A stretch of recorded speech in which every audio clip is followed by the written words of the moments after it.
Sejam muito bem-vindos, meus amigos, ao nosso canal.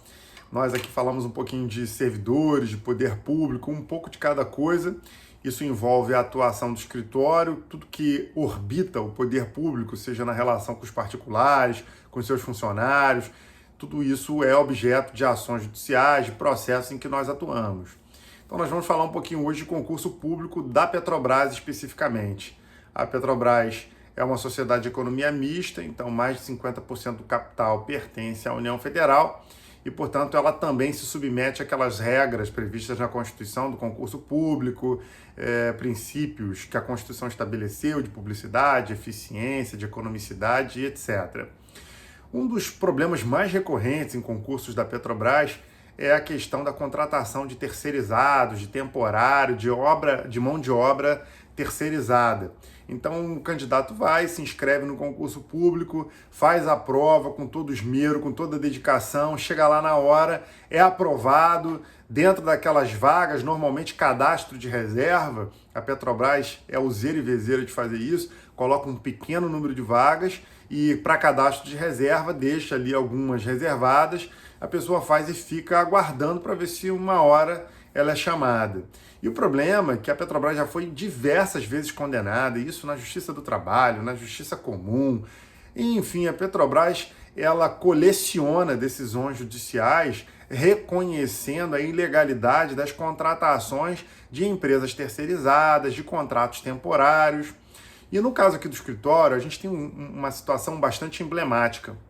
Em 2009, se não me falha a memória, nós fomos procurados por um candidato e o candidato disse, olha, eu passei no concurso para contador júnior da Petrobras, tá tudo certinho, tudo bonitinho, os caras estão lá com terceirizados dentro da Petrobras, trabalhando. Mas como é que você sabe disso? Não, porque tem um fulano que eu conheço, tem o Beltrano, e essas pessoas elas têm uma capacidade investigatória absurda, porque vão em vários lugares nas mídias sociais, identificam que uma determinada pessoa está trabalhando dentro da Petrobras, mas não tem concurso, não fez concurso, não foi aprovado.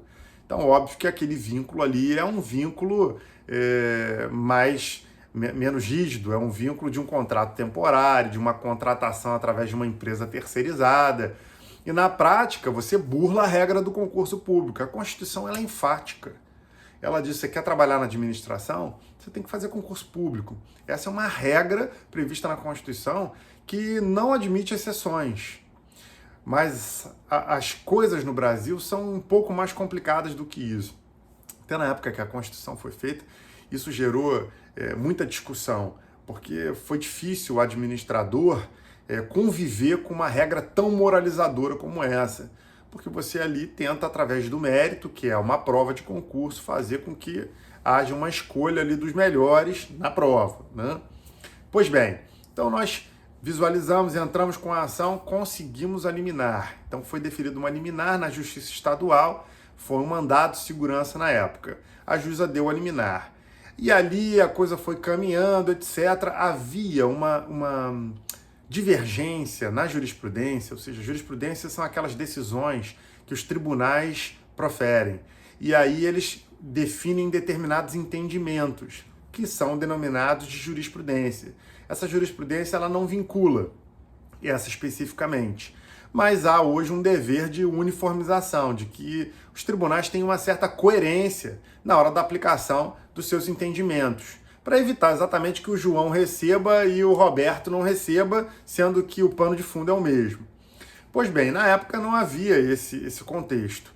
Então nós tínhamos ali uma jurisprudência do Superior Tribunal de Justiça que oscilava com relação à competência para o mandado de segurança. Então não se sabia se a competência para processar mandado de segurança contra ato de gestor de sociedade de economia mista seria da Justiça Estadual ou da Justiça Federal. E nós, no meu entendimento, a competência é da Justiça Estadual, não da Justiça Federal.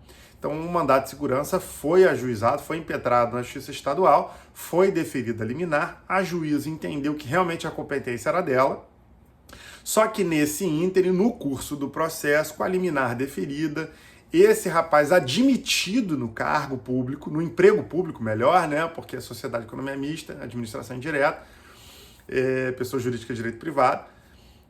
No curso do processo, o STJ solidificou o entendimento, o Tribunal de Brasília, de que a competência era da Justiça Federal. Começou o problema. Porque nesse momento, o que aconteceu? A juíza recebeu uma petição da Petrobras, obviamente. A Petrobras foi lá, através de seus advogados, e disse: olha, esse processo não é que não, ele ajuizou errado. Quando, na verdade, não há erro nenhum. O que há aqui é uma mudança de jurisprudência. E nessa decisão da STJ, ela não foi unânime. Houve divergência, ou seja, havia realmente uma discussão sobre de quem era a competência. E até hoje eu continuo achando, com todo respeito à decisão do Superior Tribunal de Justiça, mas eu continuo entendendo que a competência seria da Justiça Estadual. Pois bem, a juíza, quando se deparou com essa decisão do Superior Tribunal de Justiça, ela acatou a decisão, disse: olha, realmente não faz sentido eu continuar prosseguindo com esse processo. Eu vou declinar da minha competência e eu vou remeter esse processo à Justiça Federal. Pois bem, nessa que o processo foi remetido à Justiça Federal, a liminar perdeu o efeito. E aí, quando a liminar perdeu o efeito, o que fez a Petrobras da época? Demitiu o meu cliente. Então, colocou o meu cliente na rua, ele já estava ali há 6 ou 7 meses trabalhando na Petrobras e eles simplesmente colocaram ele na rua. E ele ficou revoltado e eu muito mais revoltado que ele, né? Um verdadeiro absurdo, porque isso gera uma insegurança jurídica muito grande. Hoje, você tem normas processuais para poder fazer com que haja uma proteção maior para a pessoa numa situação como essa, mas na época era um pouco mais frágil a questão, né? A lei não disciplinava isso, o Código de Processo não tinha elementos para proteger ali o indivíduo de uma insegurança como essa. E aí, no caso, ele teve que sair. Esse mandato de segurança caiu, se não me falha a memória, na 30ª Vara Federal, já faz muitos anos, né? Mas eu me recordo bem da época do juiz federal, que era o responsável. Fui até ele despachar com o juiz para tentar reaproveitar todos os atos que já haviam sido praticados, etc. E aí o juiz intimou a Petrobras para se manifestar e, na sequência, deu a sentença, concedeu a ordem. Isso foi no espaço de quase 45 dias. Né? Ele concedeu a ordem, deu tempo para a Petrobras se manifestar, a pessoa jurídica, a autoridade coatora, e, na sequência, concedeu a ordem determinando que ele fosse readmitido para a função e que, de fato, continuasse lá empregado da Petrobras. Pois bem, ele foi readmitido, passou a fazer parte dos quadros da Petrobras novamente, e aí, na sequência, a Petrobras recorreu dessa decisão. Recorrendo dessa decisão, o processo foi ao Tribunal Regional Federal para ser julgado em grau de recurso. E aí, nessa época, nós já havíamos percebido que a turma especializada em que para a qual o processo havia sido distribuído, essa turma especializada não tinha um entendimento favorável a essa causa. Então vejam, nós obtivemos uma liminar na Justiça Estadual, o juiz determinou a admissão, essa liminar caiu porque o processo foi remetido à Justiça Estadual, à Justiça Federal, porque se entendeu que o juiz estadual era incompetente, o próprio juiz se deu por incompetente. O juiz federal deu a sentença no processo, concedeu a ordem no mandado de segurança, mandou admitir esse cidadão. Ele voltou para os quadros da Petrobras, o processo foi à segunda instância em grau de recurso, marcou-se julgamento, aconteceu ali talvez no interregno de 6 meses a 1 ano, eu não me recordo perfeitamente. E aí, no dia do julgamento, né, eu me recordo bem disso, para mim foi bem emblemático, o secretário perguntou, eu me inscrevi para poder sustentar oralmente, o advogado tem a possibilidade de sustentar, de fazer a defesa do seu cliente de forma oral perante os juízes que compõem a segunda instância, que é quem vai decidir esse recurso. E dependendo da circunstância, eu me inscrevo para poder me manifestar, para poder sustentar as minhas alegações, a minha defesa em prol do meu cliente. E nesse caso eu entendi que era a hipótese de se fazer essa defesa oral e eu fui fazer a defesa oral. Chegando lá, o secretário da sessão de julgamento perguntou para o advogado da Petrobras: você não vai sustentar? E o advogado da Petrobras disse: não, não vou sustentar, não, eu vim só para acompanhar. E aí ele virou para o advogado e disse: você tem certeza? Porque ele vai sustentar. E ele disse: não tem necessidade. Não, pode continuar, eu não vou sustentar, não. Aí ele perguntou a mim se realmente eu permanecia nessa condição. Com certeza, vou sustentar. E aí sustentei.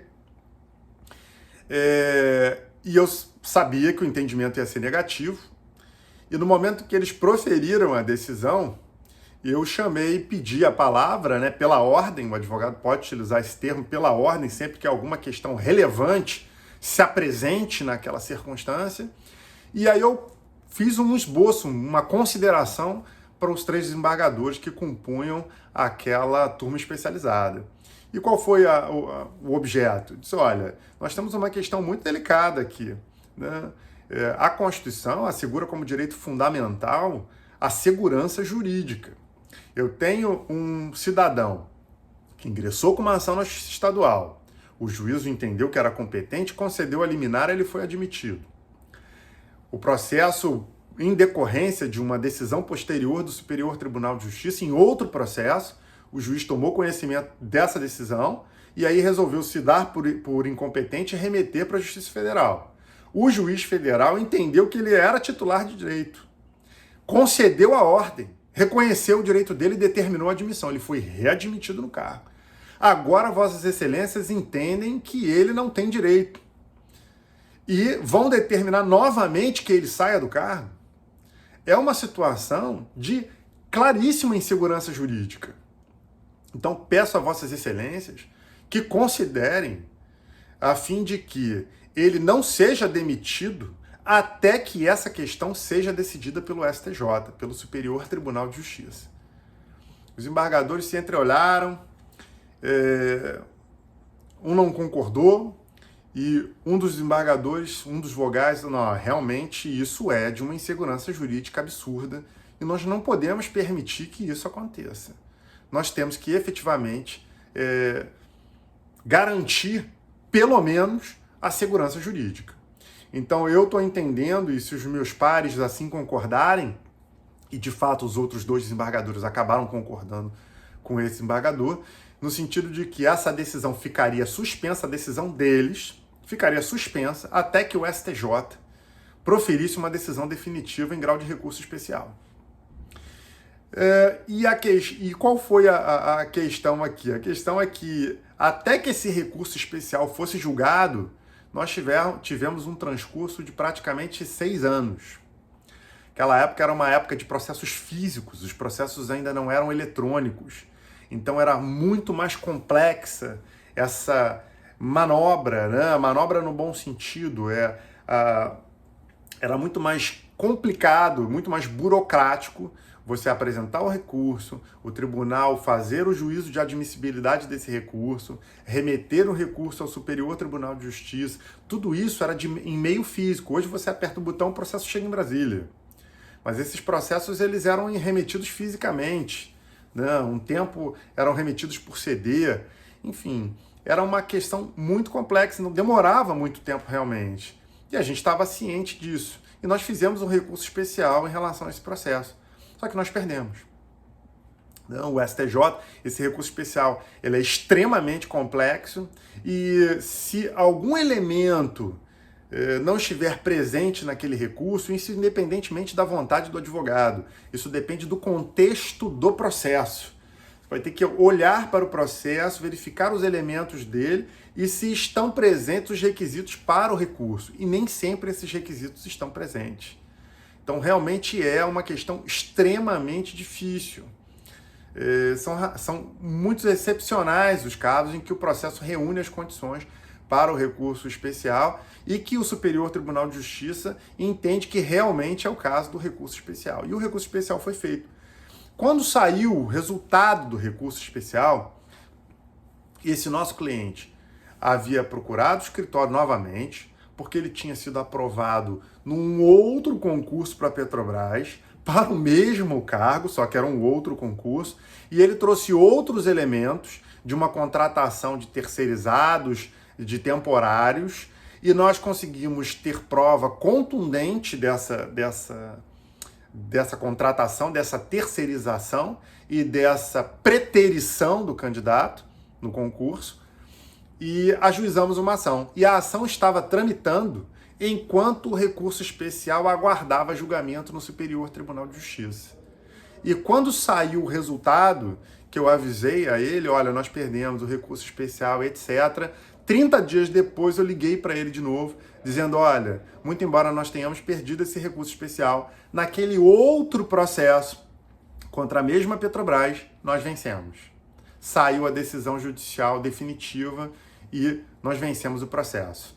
Então você vai ser readmitido não por conta daquele processo, mas por conta desse novo processo. Então ele acabou sendo demitido novamente da Petrobras, isso num espaço de 30, 60 dias, né? Ele foi demitido quando saiu a decisão, 30 dias, 45 dias depois, 60 dias por aí, que foi aquele interregno. Foi aquele interregno entre... Aqui não tem corte, tá? Não vou cortar o vídeo, vou tossir se tiver que tossir. E vou continuar.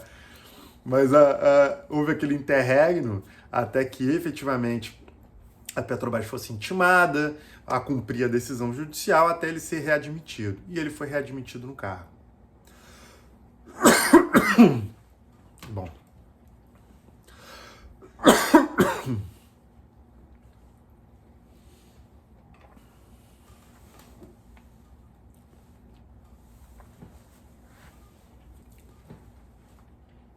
E aí ele ficou feliz da vida. Eita, caiu aqui, peraí.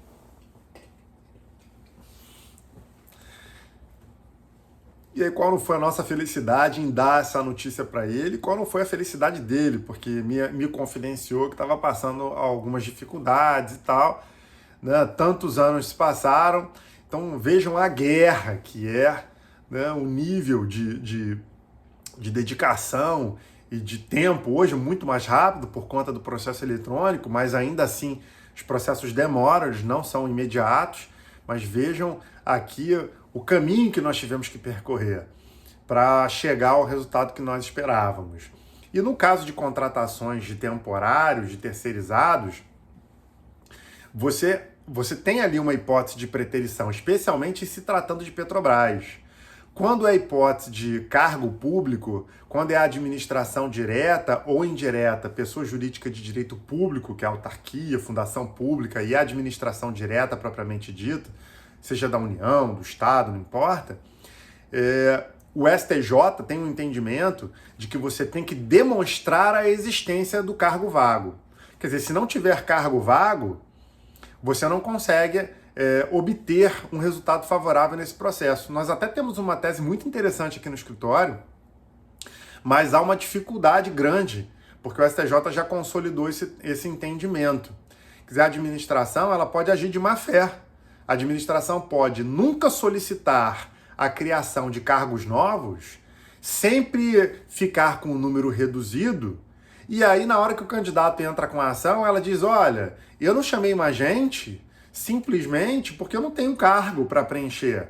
Mas ela também nunca solicitou à administração, seja ao chefe do executivo, seja ao Congresso Nacional, seja apresentando um projeto de lei, aí vai depender de quem é, mas nunca solicitou um acréscimo de vagas.